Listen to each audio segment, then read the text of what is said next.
لا الہ الا اللہ محمد رسول اللہ. اور یہ بھی ذہن میں رکھو کہ 7-8 گھنٹے کی نیند صحت کے لیے ضروری نہیں ہے, یہ بہت زیادہ ہے. ٹائم پہ ہو تھوڑی ہو, وہ اس 8-9 گھنٹے کی نیند سے بہتر ہے جو بے وقت ہو. اور ایک آخری بات یہ بھی کہ جب کھانا کھاتے ہیں نا اس کے تھوڑی دیر بعد سونا, یہ سب سے بہترین ٹائم ہے. کیا یار, کیا کتنی اہم معلومات دے رہا ہوں آپ کو میں. بھائی نیند کا سب سے بہترین ٹائم کیا ہے؟ کھانا کھانے کے آدھے گھنٹے بعد. رات کا کھانا آپ نے کھایا, تھوڑا واک کرو, اور پھر یہ جو کہتے ہیں نا کھانا کھانے کے 2-3 گھنٹے بعد, ایسا نہیں ہے. ہوگی لوگوں کی تحقیق, ہماری تحقیق یہ نہیں ہے. کیونکہ جب آپ کھانا کھاتے ہیں شوگر لیول ہائی ہوتا ہے, آپ کو غنودگی آتی ہے. جیسے ہی غنودگی آئے تو فطرت کہہ رہی ہے کہ اب کیا کرو, سو جاؤ. دوپہر فوراً سو جاؤ, رات کو تھوڑا سا واک کر کے تاکہ تہ بیٹھ جائے تھوڑی سی. یہاں رکھا ہوا ہے ابھی ایک دم لیٹ گئے تو پھر اوپر نہ آ جائے وہ. تو رات کو جب آپ نے کھانا کھایا ہلکا پھلکا, کیونکہ شریف لوگ ہیں, کھایا کھانا, تھوڑی سی واک کی, ایک دم تھوڑی طبیعت بوجھل ہونا شروع ہوگی تو اس وقت فوراً سو جاؤ. اگر اس وقت نہیں سوئے, اس بات کا امکان ہے کہ نیند غائب ہو جائے گی اور کھانا ہضم بھی نہیں ہوگا. نیند سے بہتر کوئی ہاضم نہیں ہے. دیکھو قدرت کبھی غلطی نہیں کرتی, فطرت جو ہے نا کبھی بھی گڑبڑ نہیں کرتی. فطرت کا ایسا خاندانی سیٹ اپ ہے نا ہماری باڈی میں, فطرت جو کام کرا رہی ہے نا وہ وہی کام اس وقت کرنا آپ کے لیے بہتر ہوتا ہے. کھانا کھا کے نیند آتی ہے کہ نہیں آتی؟ تو یہ خام خمیں نہیں آتی, کیونکہ اللہ کو معلوم ہے کہ اب کھانے کے لیے ہضم کرنے کے لیے سونا ضروری ہے. لہذا اللہ چاہتے ہیں کہ آپ سو جائیں, تو نیند فطرت مسلط کر دیتی ہے اور آپ سوتے نہیں ہیں. آپ کہتے ہیں ابھی تو کھایا ہے ہم نے, ابھی کیوں سوؤں, ابھی تو ہمارا جاگنا شروع ہوا ہے. کیونکہ سارا جو بلڈ کا سرکولیشن ہے وہ معدے کی طرف جاتا ہے, دماغ اوپر سے کیا ہو جاتا ہے, خالی. دماغ کام کرنا چھوڑے گا تو اب فطرت کیا کہہ رہی ہے, سو جاؤ, تاکہ بلڈ کا سرکولیشن معدے کی طرف رہے اور وہ کھانا ہضم کرنے پہ زور لگائے.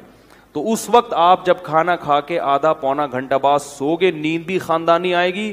3-4 گھنٹے گہری نیند سو کے اڑ جاؤ, بالکل فٹ فاٹ فریش فاش ہو جاؤ گے آپ. ایسا مزہ آئے گا. وہ اس کا فائدہ یہ بھی ہوگا کہ وہ سارا کھانا جزو بدن بنے گا, وہ انرجی آپ کی اسٹور ہو جائے گی. سمجھائیں اللہ کے بندو, انرجی کیا ہو جائے گی, اسٹور. پھر جب اٹھو گے نا جسم میں طاقت بھی ہوگی, فریش بھی ہوگے, پھر اپنے کاموں میں لگ جاؤ. سمجھ میں نہیں آ رہی میرا خیال ہے. پھر اگر تھک گئے, پھر غنودگی آنا شروع ہوئی, تو دوپہر کو قیلولہ کرنا ہے. اس سے پہلے یہ نہیں کہ پھر سو جاؤ. باقاعدہ جو لیٹنے والا سونا ہے وہ 2 ٹائم ہونا چاہیے, لیٹ کے سونا. ایک رات کو 3-4 گھنٹے گہری نیند والا, اور ایک دن میں قیلولہ. اس کے بعد اگر درمیان میں کہیں نیند آتی ہے نا, جیسے کیونکہ یہ بھی بڑا لمبا, آپ سو گئے رات کو 10 بجے گہری نیند, 11, 12, 1, 2 بجے اٹھ جائیں آپ, 4 گھنٹے بہت ہیں. گہری نیند میں 4 گھنٹے, 2 بجے اٹھیں, غسل کریں, فریش ہو جائیں, فٹ فاٹ ہو جائیں, اپنے کاموں میں بس لیپ ٹاپ لے کے بیٹھ جائیں, تہجد پڑھیں, تلاوت کریں, کچھ نہیں تو اچھلیں کودیں. ٹھیک ہے نا. اب سونے کا کیا فائدہ بھائی, کیونکہ زیادہ سونا بھی نقصان دہ. اب آپ دوپہر سونا ہے نا تو درمیان میں وقت بہت لمبا ہے. اب اگر آفس میں کہیں نیند آ رہی ہے تو پھر 5 منٹ کے لیے بھی کہیں سر رکھ کے سو جائیں گے نا, وہ بہت زیادہ فریش کر دے گا آپ کو. یہ تجربہ کریں, آپ کو مزہ نہ آئے پیسے واپس. آپ دیکھو آپ کا ٹائم اتنی کم ڈیوریشن ہوگا نیند کا, باقی سارا ٹائم کام کے لیے بچے گا اور ہر وقت فریش رہیں گے آپ. یہ باتیں بتانے کے لوگ 50-50 ہزار روپے لیتے ہیں, جو میں آپ کو فری پھوکڑ میں بتا رہا ہوں. سمجھ رہے ہو, ایک بندے سے لیتے ہیں جو فری پھوکڑ میں بتا رہا ہوں میں. اور یہ باتیں بھی ہم نے پیسے دے کے سیکھی ہیں, فری میں بھی نہیں ملی ہم کو. سمجھ میں آ رہی ہے بات. 24 گھنٹے میں آپ بمشکل 5 گھنٹے سو گے, لیکن ہر وقت فریش نظر آؤ گے آپ, اور صحت اچھی ہوگی, کولیسٹرول ختم ہو جائے گا, ویٹ کم ہو جائے گا آپ کا. سمجھ رہے ہو. تو جب درمیان میں نیند آئے نا تو لیٹ کے نہیں سونا, ایسے سونا ہے جیسے گورنمنٹ کے آفیسر دفتروں میں سوتے ہیں, پولیس والے جیسے تھانے میں سوتے ہیں. وہ باقاعدہ لیٹ کے نہیں, وہ ہر وقت ایسے منہ پہ ٹوپی رکھ کے سو رہے ہوں. FIR کٹوانے جاؤ تو خراٹے لے رہے ہوں گے, اٹھانا پڑتا. مجھے اچھی طرح یاد ہے, میں ایک جگہ کہیں گیا سفر پہ, کام بہت زیادہ تھا, تو اب دن رات سے جاگے جاگے جاگے 10 بجے نا ہم کلاس لے رہے تھے کہیں, بہت سخت نیند آنے لگی. تو کلاس میں 10 منٹ کا وقفہ ہوا, چائے اور وہ جو بھی وقفے ہوتے ہیں کافی. تو مجھے یہ فلسفہ معلوم تھا کہ بھائی اب اگر سو گئے لمبا تو دوپہر کا قیلولہ نہیں ہو سکتا, اس کو بچانا ہے, وہ ضروری ہے. تو مجھے یاد ہے میں تھا اور میرے ساتھ ایک اور بھی تھے, آفیسر تھے, وہ کسی گورنمنٹ کے ادارے میں.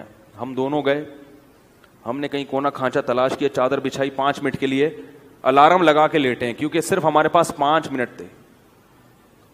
واقعتاً 5 منٹ میں اتنی گہری نیند آئی ہے, 5 منٹ الارم بجا تو پتہ ہی نہیں چل رہا تھا ہم کہاں ہیں. یہ ہوتا ہے جب آپ تمیز سے سوتے ہو نا اس شیڈول کے تحت, تو ایسا ہی ہوگا. ابھی کیا لیٹے ہوئے ہیں, کروٹیں بدل رہے ہیں, نیند ہی نہیں آ رہی, کوئی شیڈول ہی نہیں ہے. تو 5 منٹ سوئے ہیں, اس کے بعد وضو کیا, آ کے بیٹھے, اتنے فریش کہ بالکل فٹ فاٹ. تو یہ بہت اہم چیز ہے. اس سے کیا آپ کے چیمبر کیا رہے گا, چیمبر صحیح کام کرے گا. کیونکہ جیسے نیند صحت کے لیے ضروری ہے, غیر ضروری نیند صحت کے لیے نقصان دہ بھی ہے. دماغ موٹا ہو جاتا ہے, جو زیادہ سوتے ہیں نا وہ ذہین نہیں ہوتے, نظر کمزور ہو جاتی ہے ان کی, کولیسٹرول بڑھنے لگتا ہے جسم میں. جو بے وقت سوتے ہیں ان کو شوگر کی بیماری پیدا ہوتی ہے. سمجھ میں نہیں آ رہی یار کیا کریں. ایک کتاب پڑھ رہا تھا, وہ بھی بہت پرانے, ایک علامہ رازی رحمہ اللہ کی تھی یا کسی اور کی, عبادت کی کثرت پر نا انہوں نے بڑی اچھی ایک کتاب لکھی تھی کہ عبادت زیادہ کرنی چاہیے. تو انہوں نے ایک بات لکھی, وہ 800-900 سال پرانی بک ہے, عربی میں تھی وہ. انہوں نے ایک بات لکھی کہ عبادت کی کثرت یا اعمال کی کثرت جب ہی ممکن ہے جب آپ نیند کم کریں. کیا خیال ہے؟ ورنہ ہمارا زیادہ ٹائم تو سونے میں گزر جاتا ہے نا. تو ٹائم کو بچانے کے لیے ضروری ہے کہ نیند کیا کریں, کم کریں. غور سے سنیے گا یہ بات. اب نیند کم کرنے کا ایک طریقہ ایسا ہے جو نیچرل نہیں ہے, یہ کچھ میں اپنے الفاظ استعمال کر رہا ہوں, وہ مضمون انہی کا ہے لیکن اسٹائل اور الفاظ کی سلیکشن یہ میری ہے. وہ طریقہ یہ کہ نیند آ رہی ہے مگر نہیں سو, تو ظاہر ہے پاگل ہو جاؤ گے. کیا ہو گیا بھائی؟ یعنی جتنی نیند آپ کی باڈی کو چاہیے وہ آپ کو نہیں مل رہی, تو پاگل ہو جاؤ گے نا. تو صحیح طریقہ یہ ہے کہ جن چیزوں کی وجہ سے نیند آتی ہے نا, ان چیزوں پہ کیا کر لو, کنٹرول. سب سے زیادہ نیند آتی ہے کھانے سے اور پینے سے. تو انہوں نے کہا کہ کھانے پہ بھی کنٹرول کرے انسان اور پینے پہ بھی. پھر ان کے الفاظ بتا رہا ہوں, اس زمانے کے جو بھی حکیم تھے ان کی ریسرچ انہوں نے لکھی کہ اللہ تعالیٰ نے ہماری باڈی کو ایسا لچکدار بنایا ہے کہ اگر کسی علاقے میں لوگوں کو پانی کم ملتا ہو تو کچھ عرصے کے بعد ہماری باڈی اسی کم پانی پہ جینے کی عادی ہو جاتی ہے, اور وہ مختلف طریقوں سے جو رطوبات کی کمی ہے نا اس کو پورا کرنا شروع کر دیتی ہے. اللہ نے بہت دیکھو, صحرا کے لوگوں کے پاس پانی کم ہوتا ہے, ان کی جسم میں پانی کی کمی بھی نہیں ہوتی, اور جو آبشاروں میں رہتے ہیں ان میں پانی کی بسا اوقات کمی ہو جاتی ہے کیونکہ وہ پیتے پیتے زیادہ پانی کے عادی ہو گئے ہیں.